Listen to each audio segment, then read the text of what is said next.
Good morning with me. Maths English दोनों एक साथ।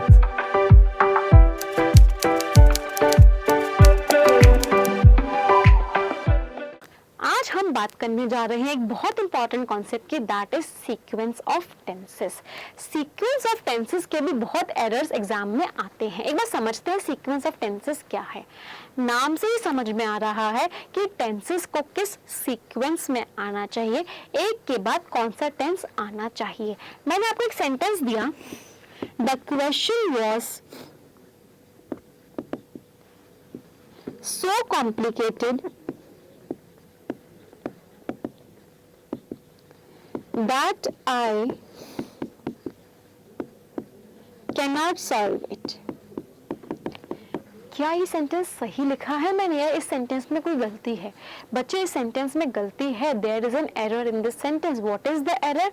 वो एरर मुझे बताएगा sequence of tenses. Sequence of tenses बोलता है कि जब हमारा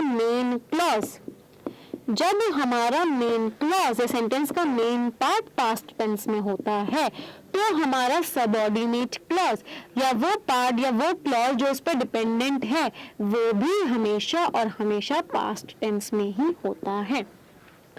जब हमारा सेंटेंस का मेन पार्ट पास्ट में है तो वो पार्ट जो उस पर डिपेंडेंट है वो भी पास्ट में ही होगा, वो कभी प्रेजेंट में या फ्यूचर में नहीं हो सकता। इस क्वेश्चन को देखते हैं। क्वेश्चन इतना कॉम्प्लिकेटेड था कि मैं उसे सॉल्व नहीं कर सकती थी। क्वेश्चन इतना कॉम्प्लिकेटेड था कि मैं उसे सॉल्व नहीं कर सकती थी। इतना कॉम्प्लिकेटेड था, कौन सा टेंस? Past tense. तो ये भी पास्ट में होना चाहिए, बट यहाँ तो कैन लिख दिया। गड़बड़ है। गड़बड़ सही कैसे होगी? इस कैन को क्या कर देंगे? इस कैन को कुड कर देंगे। I could not solve it. यहाँ पे ये हमारा क्वेश्चन सही हो गया। फिर से रिपीट करते हैं। अगर मेन क्लॉज पास्ट टेंस में है तो सबऑर्डिनेट क्लॉज भी पास्ट टेंस में ही होगा। अब हमने ये जो कंसेप्ट पढ़ा, इस कंसेप्ट को हम कुछ जगह फॉलो नहीं करते। कौन कौन सी वो जगह हैं जहाँ पे हम इस कंसेप्ट को फॉलो नहीं करते? और नॉर्मल सी बात है, ये कंसेप्ट फॉलो हो भी नहीं सकता वहाँ। क्यों नहीं हो सकता? अगर मेरा सबऑर्डिनेट क्लॉज एक यूनिवर्सल ट्रुथ हो, sun rises in the east, सूरज ईस्ट में या पूरब में उगता है, भाई उसको पास्ट में थोड़ी ना कर दोगे, वो तो हमेशा प्रेजेंट में ही रहेगा। अगर मेरा सबऑर्डिनेट क्लॉज किसी की कोई आदत हो, अगर मेरा सबऑर्डिनेट क्लॉज कोई रूटीन एक्टिविटी हो, ऐसा कोई दिनचर्या वाला काम हो, कोई रूटीन एक्शन हो, अगर मेरा सबऑर्डिनेट क्लॉज कोई प्रोवर्ब हो, कोई कहावत हो, तो इस केस में आप उनको पास्ट में कभी भी नहीं बनाओगे। ये जो होते हैं ये हमारे प्रेजेंट ही होते हैं। तो यहाँ पर ये सीक्वेंस ऑफ टेंसेस नहीं लगता है। सीक्वेंस ऑफ टेंसेस हर वो जगह लगेगा जहाँ हम नॉर्मल बात कर रहे हैं। लेकिन जैसे ही मैंने किसी यूनिवर्सल ट्रुथ की बात करी, किसी हैबिट की बात करी, किसी रूटीन की बात करी, किसी प्रोवर्ब की बात करी या किसी फैक्ट की बात करी, तो हमारा ये सीक्वेंस ऑफ टेंसेस नहीं लगता है। गुड मॉर्निंग, नमस्कार, जय हिंद। गाइज, आज हम यहाँ पर एक बहुत अच्छा कंसेप्ट करने वाले हैं जो कि बार बार आपकी कैलकुलेशंस में आपके सामने आता है, जो कि है डिविजिबिलिटी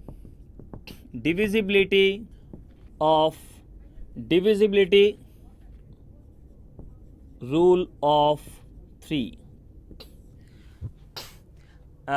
तो गाइज, आज हम यहां पर पढ़ने वाले हैं डिविजिबिलिटी रूल ऑफ 3 के बारे में।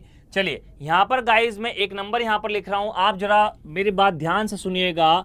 मैंने कोई भी एक रैंडमली यहां पर नंबर लिख दिया 25378215629121। अगर मान लीजिए आपने ये नंबर यहां पर लिखा, ठीक है ना, और आप चाहते हैं कि इसमें चेक करें कि ये 3 से डिविजिबल है या नहीं, तो आप सब जानते हैं कि 3 से डिविजिबिलिटी का रूल होता क्या है। इन सारे डिजिट्स को सम कर दो, अगर वो 3 से डिविजिबल है तो पूरा नंबर 3 से डिविजिबल होगा। यही रूल आपने पढ़ा है। बिल्कुल इसी तरह से करके भी देखते हैं। 50, 53, 53, और आप सब जानते हैं गाइस 53 3 से डिविजिबल नहीं होता। यही आपने पढ़ा है। लेकिन गाइज, अगर कहीं पे क्वेश्चन में हमें चेक करना पड़ा कि 3 से डिविजिबिलिटी का रूल क्या होता है। अगर आप ऐसे चेक करेंगे तो आपको बहुत ज़्यादा टाइम लग जाएगा। तो आपके पास कुछ ना कुछ यूनिक मेथड्स होने चाहिए, तो आपको इस तरह से नहीं करना है। चलिए एक एग्जाम्पल लेते हैं, यहाँ पर ध्यान दीजिएगा। मान लीजिए अगर मैं आपसे पूछूं क्या ये 3 से डिविजिबल है, आप कहेंगे यस सर बिल्कुल है, क्योंकि 3 आपने तो ऐड ही नहीं किया, सारे 3 से डिविजिबल हैं तो सारे 3 से डिविजिबल होगा। क्या ये नंबर 3 से डिविजिबल है? Yes definitely. क्या ये नंबर 3 से डिविजिबल है? यस डेफिनेटली, ये भी 3 से डिविजिबल है।